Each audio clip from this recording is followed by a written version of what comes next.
Bismillahirrahmanirrahim. Assalamu alaikum. My name is Muhammad Usam Ali and today's lecture is about biochemistry और जो topic है वो हम normal glucose level और diabetes में ग्लूकोज लेवल कितना होता है और शुगर लेवल जब कम हो जाए तो वो कितना शुगर लेवल होता है ये पढ़ेंगे। और ये शुगर लेवल हमारी बॉडी में कैसे मेंटेन करता है, कब शुगर लेवल बढ़ जाता है, कब शुगर लेवल कम हो जाता है, इसके पीछे क्या मैकेनिज्म होते हैं, ये हम पढ़ेंगे इसके अंदर। ठीक है, तो पहला जो सा है टॉपिक उसमें ये आपको दिए गए हैं नॉर्मल ग्लूकोज लेवल। ठीक है, जो फास्टिंग का मतलब ये है कि जब आपने कुछ खाया पिया ना हो, यानी जब आप सुबह उठते हैं नहार मुँह, जब अगर आप अपनी शुगर चेक करें तो उस वक्त नॉर्मल बंदे की शुगर कम से कम 100 से कम होनी चाहिए।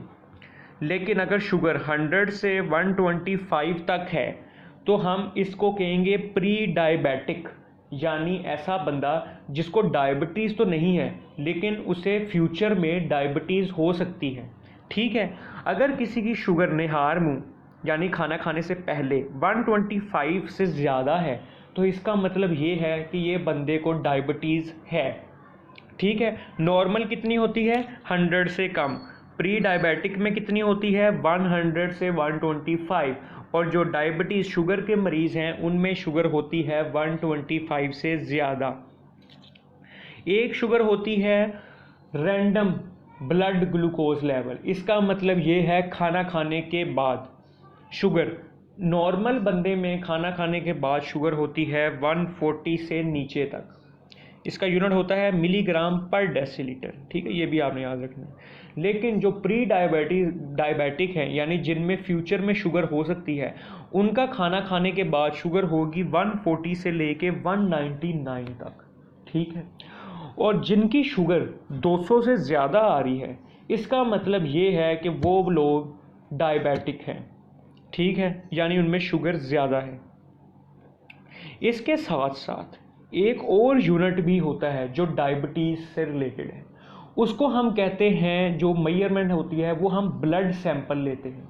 इसमें भी हम लेते हैं तो ब्लड सैंपल ही है कि आप वो एक स्ट्रिप होती है ग्लूकोमीटर के अंदर लगाते हैं, ब्लड आ जाता है। लेकिन जो HbA1c है इसमें आप सिरिंज के ज़रिए खून का सैंपल लेते हैं और उसको आप क्या करते हैं लेबॉर्ट्री में भेजते हैं और चेक करते हैं। इसका फुल फॉर्म है HbA1c।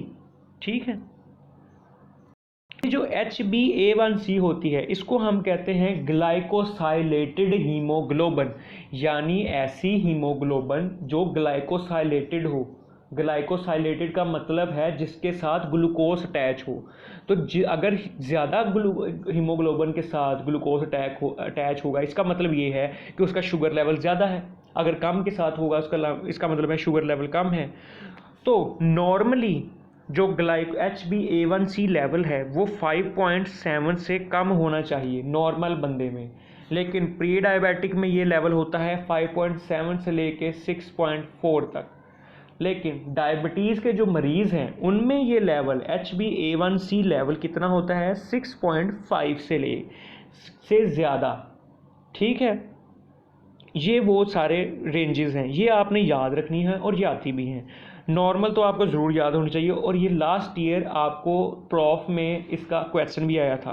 प्रॉफ में क्वेश्चन ये था कि एक नॉर्मल बंदे में फास्टिंग कंडीशन और फीडिंग कंडीशन में नॉर्मल HbA1c और ग्लूकोज लेवल कितना होता है, और तो आपने ये वाली वैल्यू लिखनी है।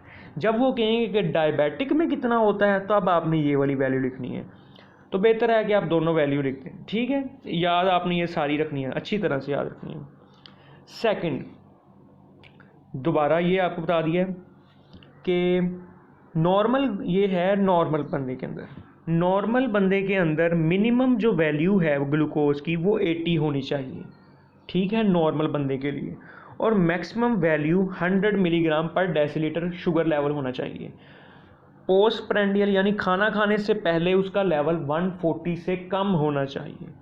ठीक है, ये बात आपको पहले ही बता दी है कि नॉर्मल लेवल 100 से कम होता है और फास्टिंग कंडीशन में 100 से कम होता है, जबकि पोस्ट प्रेंडियल में यानी खाना खाने के बाद, पोस्ट प्रेंडियल होता है खाना खाने के बाद, उसका शुगर लेवल 140 से कम होना चाहिए। ये नॉर्मल बंदा है, ठीक है। जो अर्ली डायबिटिक है, अर्ली डायबिटीज़, उनमें लेवल होता है 100 से लेके 125 तक फास्टिंग कंडीशन में, और 140 से लेके 200 तक होता है पोस्ट प्रेंडियल में। कितना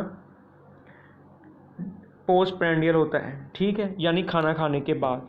और जो डायबिटिक हैं उनमें फास्टिंग लेवल ही 125 से ज़्यादा होता है, और डायबिटिक अगर वो और पोस्ट प्रेंडियल यानी खाना खाने के बाद उनका लेवल होता है 200 से ज़्यादा। ठीक हो गया है। एक ये नॉर्मल लेवल है। 100 से कम का मतलब ये है कि 80 और 100 के दरमियान। अगर लेवल 100 से 80 से कम हो जाएगा तो इसका मतलब है इसको हाइपोग्लाइसीमिया है, यानी इसका ग्लूकोज लेवल कम हो गया है। ग्लूकोज लेवल कम होना ख़तरनाक है ज़्यादा एज़ कम्पेयर टू डायबिटीज़ होने से, क्योंकि डायबिटीज़ स्लो बीमारी है, आहिस्ता आहिस्ता चलती है। लेकिन हाइपोग्लाइसीमिया अगर आपको हो गया है, आपका शुगर लेवल 60 से कम हो गया है, तो 6-7 घंटे में ही आपको ब्रेन डैमेज होना शुरू हो जाता है। तो डायबिटीज़ तो फिर भी 4-5 साल आहिस्ता आहिस्ता डेवलप करती है, लेकिन हाइपोग्लाइसीमिया बहुत जल्दी डेवलप कर जाता है। तो इसीलिए एहतियात रखनी चाहिए। जब भी आप इंसुलिन, कोई डायबिटिक पेशेंट है वो इंसुलिन लगाए तो उसका लेवल बहुत कम हो जाए, जल्दी से कम हो जाए, यानी 60 से कम 50 पे आ जाए, तो आपने साथ ही उसको कोई मीठी चीज़ खिला देनी है ताकि उसका ब्रेन डैमेज होने से वो बंदा बच जाए। ठीक हो गया। हाइपोग्लाइसीमिया क्या होता है? हाइपोग्लाइसीमिया हम तब कहते हैं जब फास्टिंग कंडीशन में किसी बंदे का ग्लूकोज लेवल 60 से कम हो, ठीक है, और पोस्ट प्रेंडियल खाना खाने के बाद 60 से कम हो, ठीक है। क्या मतलब? फास्टिंग कंडीशन में उसका लेवल 59 से कम हो, और पोस्ट प्रेंडियल खाना खाने के बाद भी अगर उसका लेवल 60 से कम है, इसका मतलब है उस बंदे को है हाइपोग्लाइसीमिया। अर्ली हाइपोग्लाइसीमिया उस तरह ही है। अर्ली हाइपोग्लाइसीमिया फास्टिंग कंडीशन में उसका लेवल कितना होना चाहिए? मिनिमम वैल्यू 60 होनी चाहिए, मैक्सिमम ग्लूकोज लेवल 679। और पोस्ट प्रेंडियल में अगर किसी का लेवल 60 to 70 है, इसका मतलब है वो अर्ली हाइपोग्लाइसीमिया में है, यानी उसको हाइपोग्लाइसीमिया हो सकता है। ठीक हो गया। ये वो कैटेगरी है, ये आपने याद रखनी है। अब आप अपनी बॉडी में ग्लूकोज लेवल कैसे मेंटेन करते हैं? ग्लूकोज लेवल बढ़ता कब है, ग्लूकोज लेवल कम कब होता है, ये सारा जो चीज़ें हैं ये आपको पता है कि पेनक्रियास कंट्रोल कर रहा होता है। पेनक्रियास के दो पार्ट होते हैं, एक होता है एंडोक्राइन, एक होता है एक्सोक्राइन। जो एक्सोक्राइन होता है वहाँ से वो बनाता है एंजाइम्स। वो एंजाइम पेनक्रियाटिक डक्ट के ज़रिए ड्यूडेनम में जाते हैं, जो स्मॉल इंटेस्टाइन का पार्ट होता है, और वहाँ पर क्या करते हैं? फूड डाइजेशन में मदद देते हैं। जबकि जो एंडोक्राइन पार्ट है वो बनाता है हार्मोन्स, और जो ग्लूकोज लेवल को मेंटेन करके रखते हैं वो दो इंपॉर्टेंट हार्मोन हैं, glucagon and insulin. Glucagon release होता है अल्फा सेल्स ऑफ पेनक्रियास से, जबकि इंसुलिन रिलीज होता है बीटा सेल्स ऑफ पेनक्रियास से। ठीक है। तो जब ग्लूकोज का लेवल कम होगा तो क्या होगा? ग्लूकागोन रिलीज होगा अल्फा सेल्स ऑफ पेनक्रियास से। ये जाके एक्ट करेगा लिवर पे। लिवर क्या करेगा? ग्लूकोनियोजेनेसिस यानी नई ग्लूकोज बनाना शुरू कर देगा, और ग्लाइकोजिनोलाइसिस यानी ग्लाइकोजन को तोड़ना शुरू कर देगा। इन दोनों प्रोसेस से क्या होगा? ग्लूकोज का लेवल बढ़ जाएगा। तो जो ग्लूकोज का लेवल कम हुआ था वो ग्लूकागोन ने लिवर पे एक्ट करके ग्लूकोज की मिकदार को बढ़ा दिया, और ग्लूकोज का लेवल नॉर्मल हो गया। ठीक है। ये था जब ग्लूकोज का लेवल कम होगा खून के अंदर। लेकिन जब ग्लूकोज हमारी बॉडी में ज़्यादा है तो क्या होता है? आपको पता ही है कि ग्लूकोज, जब डायबिटीज़ होती है, ग्लूकोज का लेवल ज़्यादा होता है तो आप इंसुलिन लगाते हैं। तो डायबिटीज़ में क्या होता है कि आपकी बॉडी इंसुलिन बनाना ही छोड़ देती है। ठीक है, इसलिए इंसुलिन आप लगाते हैं। तो नॉर्मली क्या होता है, अगर किसी बंदे को डायबिटीज़ नहीं है तो ग्लूकोज का लेवल हाई हुआ, फॉर एग्जांपल किसी बंदे का लेवल चला गया 200 तक ग्लूकोज का लेवल, तो क्या होगा? पेनक्रियास पे ये एक्ट करेगा। पेनक्रियास क्या करेगा? In response beta cells of Langerhans या बीटा सेल्स ऑफ पेनक्रियास से क्या रिलीज़ होगा? इंसुलिन रिलीज़ होगा। ये इंसुलिन क्या करेगा, फैट सेल्स पे जाके एक्ट करेगा, और वो जो फैट सेल्स होंगे वो ग्लूकोज जो ब्लड में फिर रही है वो ग्लूकोज ब्लड से निकाल के फैट्स के अंदर जाके स्टोर होना शुरू हो जाएगी। इसके अलावा इंसुलिन लिवर पे भी एक्ट करेगा। लिवर पे एक्ट करने से क्या करेगा, ये ग्लाइकोलाइसिस स्टार्ट करवा देगा, यानी ग्लूकोज को तोड़ना शुरू कर देगा। इन दोनों चीज़ों से क्या होगा कि खून से एक तो ग्लूकोज निकल के फैट सेल में चला गया, खून में ग्लूकोज का लेवल कम होना शुरू हो जाएगा। इसके अलावा खून में जब गुजरेगा लिवर से तो ग्लाइकोलाइसिस शुरू होगी, टूटना ग्लूकोज शुरू होगा, इससे भी क्या होगा, ग्लूकोज का लेवल कम होना शुरू हो जाएगा। तो जो लेवल ज़्यादा था वो आहिस्ता आहिस्ता कम होकर नॉर्मल वैल्यू पे आ जाएगा। इस तरह से हमारी बॉडी ग्लूकोज के लेवल को मेंटेन करती है। ठीक हो गया है।